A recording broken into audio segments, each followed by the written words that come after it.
자, 이번 시간에는 회전 명령을 이용한 축 타입의 부품을 그려보도록 할게요. 자, 지금 예제 도면을 보시는 바와 같이 다음과 같이 축 타입의 부품이 있는데, 자, 우리가 예제 파일을 받아두고, 자, 어떻게 이것을 모델링을 해야 될까? 자, 제가 누차 강조하지만 모델링 순서는 가공 순서에 맞게 작성하는 것이 제일 좋다고 말씀을 드렸죠. 자, 보면은 이런 부품은 어떻게 작성을 해야 될까요? 어떻게 작성을 하냐면은 말 그대로 가공 순서로 처음에 재료를 잘 나오고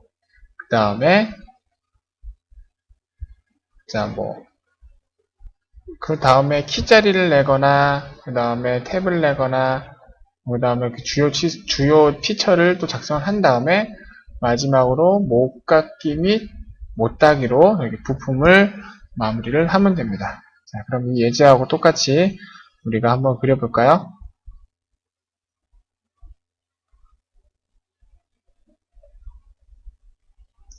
자, 새로 만들기로 standard.ipt를 한 다음에, 자, 이런 축 타입의 부품을 그릴 때는 단위 한두 개짜리는 그냥 동그라미 모양의 프로파일을 만들어서 돌출을 해도 되는데, 단위 이렇게 여러 개일 때는 돌출로 이렇게 각각의 단을 돌출을 하면은 좀 비효율적입니다. 제어도 좀 힘들고요.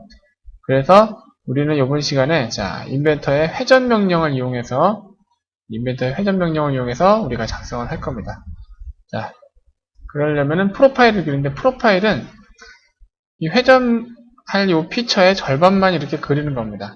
그리고 자, 이 절반만 그리는데, 치수를 보자면, 자, 제가 첫 번째 프로파일의 중심이 원점에 있어야 된다고 말씀드렸죠. 그런데 축 타입의 부품은 어떻게 하냐면은 처음에 이렇게 합니다. 처음에 축의 전체 길이에 해당하는 선을 먼저 그린 다음에, 그런 다음에 일치구석 조건으로 원점과 전체 길이의 중간점을 이렇게 잡는 겁니다. 그리고 회전 명령을 할 때는 스케치의 형식 중에 해당 중심선을 중심선으로 바꿔줘야 됩니다. 그러면 1.3선으로 되는데, 이렇게 되면 이게 어떤 의미가 있느냐면, 이것이 중심선이 아닐 때는 이 치수와 이 치수 사이의 간격을 할 때는 그냥 일반 치수가 나오지만, 이 선을 중심선으로 바꾼 다음에 치수 명령으로 이렇게 두면은 다음과 같이 이렇게 파이가 붙은 지름 치수가 나오게 되는 거죠.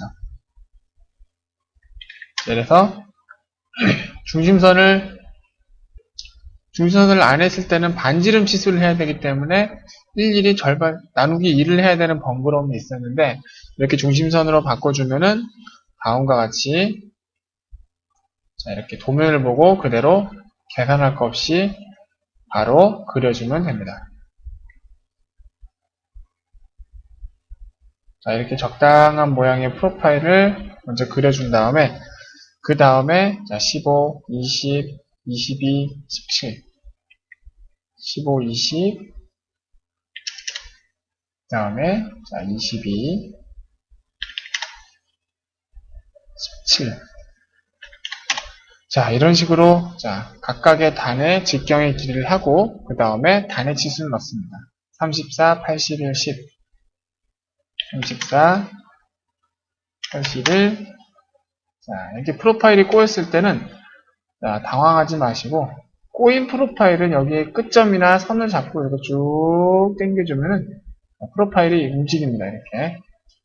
인벤터는 오토캐드하고는 달리 스케치 상태에서 그릴 때 오토캐드는 한번 그리면은 무브나 로테이트나 트림이나 뭐 이런 걸로 이 형상에 제어를 했었지만은, 인벤터 같은 경우에는 치수를 넣어가지고 치수가 부여돼서 완전 구속 조건이 되지 않는 한 다음과 같이 구속 조건이 주어지지 않는 개체는 마우스를 끌어서 위치를 이동시킬 수가 있습니다.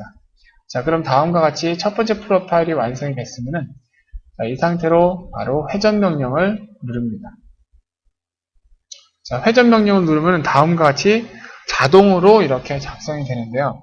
원래 회전 명령을 작성하려면 프로파일과 축이 각각 하나씩은 있어야 되는데 지금 현재 스케치는 보세요.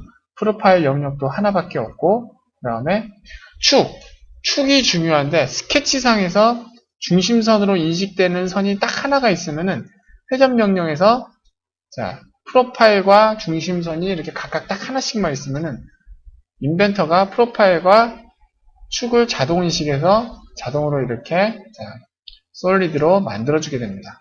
확인 버튼을 누르면은 자 이렇게 축 타입의 부품이 작성이 되게 되겠죠. 자, 그 다음에 우리가 두 번째로 중요하게 작성할 피처는 일단은 뭐 여기에 들어간 스레드 다른 데는 스레드가 안 보이는데 일단 스레드 이쪽이 중요하니까 이쪽을 먼저 넣어보도록 할게요. M15에 1자리 스레드를 넣겠습니다. 자, M15에 1자리 스레드를 넣었는데 자, 스레드 명령으로 자, 면에 이렇게 갖다 대면은 스레드가 입혀지게 되죠. 그런데 우리는 정해진 길이만큼만 나사를 넣게 될 텐데 이렇게 나오죠. 이럴 때는 전체 길이에 체크 해제하고요. 면은 이쪽 모서리 끝에 갖다 대면 스레드가 이렇게 붙고요. 저쪽 모서리 끝에 가깝게 갖다 대면 스레드가 이렇게 붙게 됩니다. 그래서 어느 쪽에 가냐에 따라서 스레드의 방향이 결정이 되죠. 그래서 이쪽 면을 선택한 다음에 길이를 15로 두고요. 간격 띄우기는 여기 모서리 끝에서 얼마만큼 떨어진 곳에서부터 스레드를 넣느냐 이걸 말하는 건데 자 간격을 이렇게 넣게 되면 다음과 같이 자 이렇게 간격이 띄워주게 됩니다.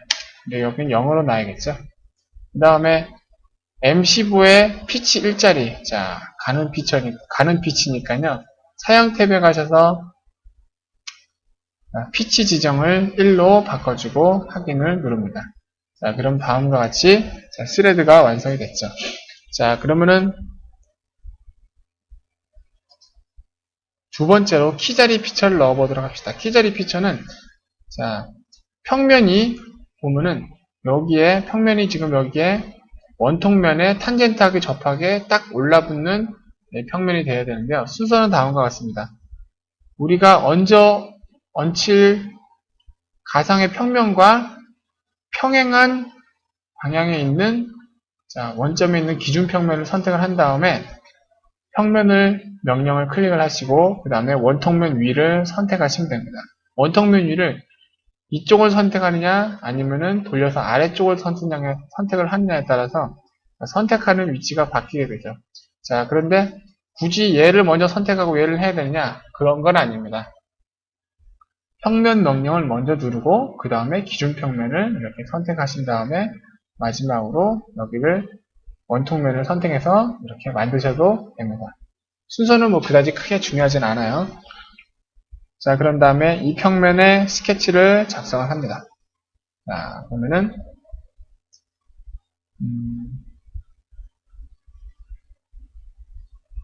지금 보니까 자 정면도에 있는 키 요 모양이죠. 요 모양을 먼저 작성하도록 할게요. 자, 요 끝단에 형상 투영을 해서 그 다음에 잘 안 보이니까 와이어프레임을 바꿔서 제대로 갈게요. 자, 반단면 키니까 여기서 이렇게 사각형과 원으로 한쪽만 이렇게 그리고요. 그 다음에 10에 4 10에 4 그리고 여기에 중앙이 와 있어야 되니까 일치구석 조건으로 여기의 중간점과 여기의 중간점을 붙입니다. 됐네요. 그런 다음에 비주얼 스타일을 다시 이렇게 바꿔놓고 돌출. 자, 이번엔 깎는 거니까 타입을 이렇게 깎는 걸로 합시다. 돌출 깊이는 13.5에 15니까 1.5겠죠? 자, 끝났으면은 이 기준 평면은 보기 싫으니까 가시성 체크 해제해서 없애버리도록 합시다.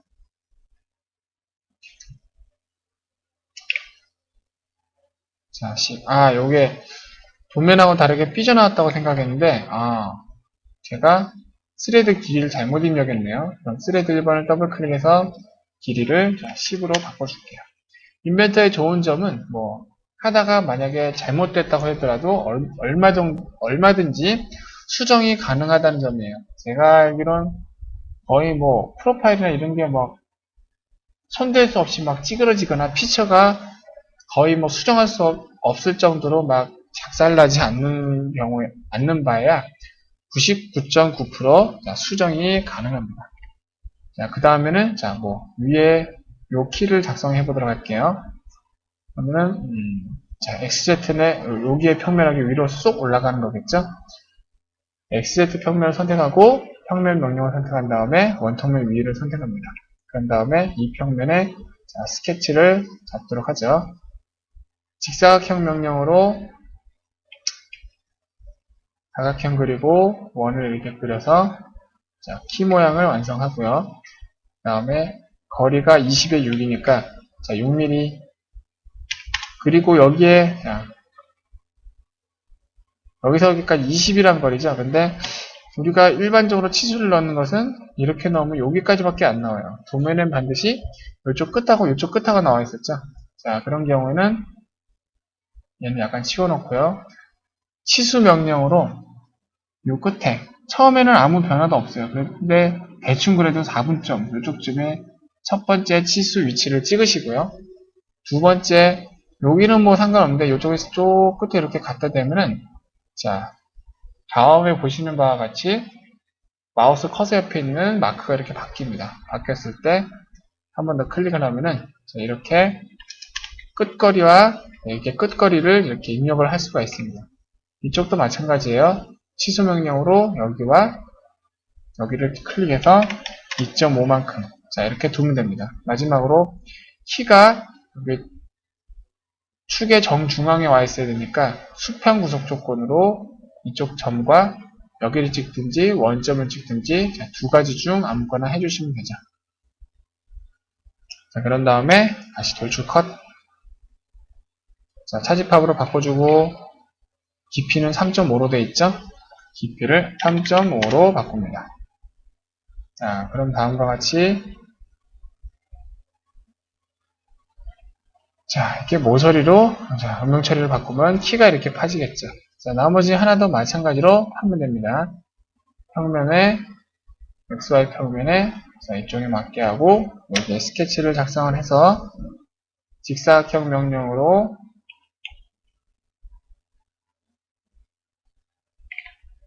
자, 30에 6이니까 여기 6에 그리고 여기하고 끝하고 여기하고 맞게 잡아서 30 그리고 수평 구속 조건으로 원점과 여기 맞추고 그 다음에 치수 명령으로 여기와 여기를 맞춰서 7mm 그 다음에 여기에 깊이도 3.5니까 돌출로 3.5만큼 차집합을 하면 되겠죠. 여기서는 이제 필요 없으니까 가시성 체크 해제해서 없애고요.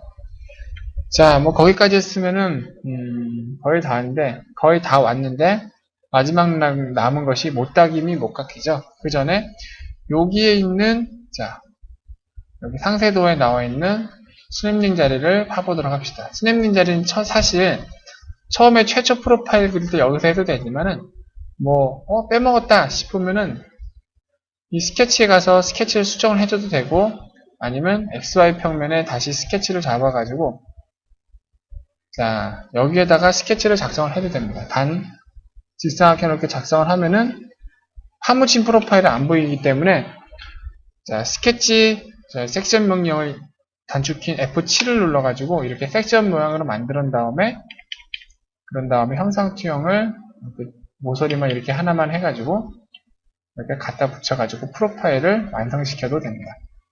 자 보면은 16.5에 17이니까 0.8, 0.4만큼 안으로 들어갔네요.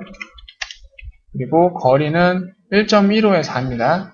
그래서 1.15에 끝에서 아니지 여기서 여기 끝점까지 뭐 끝에서 여기도 해도 되는데 그 스케치에서 스케치 요소는 아무리 형상 투영을 해온 거라고 하더라도 작을수록 좋거든요.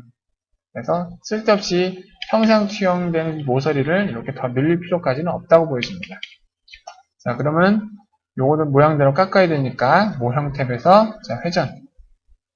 자, 프로파일은 정해졌는데 우리가 중심 축을 안 그렸기 때문에 축은 우리가 직접 선택을 해야 되죠. 그래서 축 버튼이 눌러지지 않은 상태니까 축을 클릭을 하시고요. 그 다음에 이럴 때는 자, 우리가 첫 번째 프로파일의 원점을 중심에 놓고 그렸기 때문에 원점을 통과하는 자, 원점 축을 선택을 해도 됩니다. 어디 있느냐? 피처 트리의 원점 항목 안에 있습니다. 원점을 확장시키면 여기서 X축, Y축, Z축으로 보면은 자, 하나씩 찍어보면은 하나씩 마우스를 올려보면은 우리가 어떤 축을 이용해서 회전을 할지가 나오죠. 여기서는 X축이네요. 클릭을 하고 그 다음에 깎는 거니까 차집합 그 다음에 확인을 누르면은 자, 다음과 같이 스냅님 자리가 파지게 됩니다.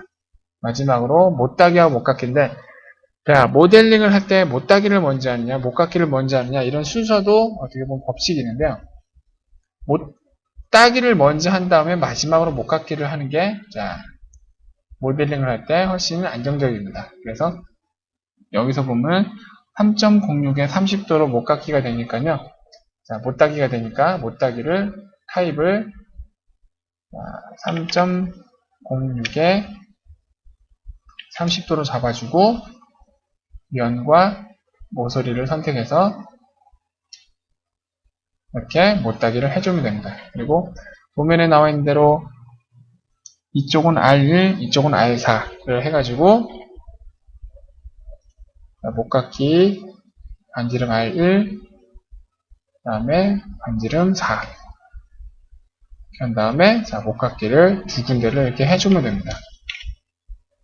자, 뭐 끝났네요. 나머지는 양쪽에 자, 못따기 1 정도로 자, 못따기를 해주면 되겠죠.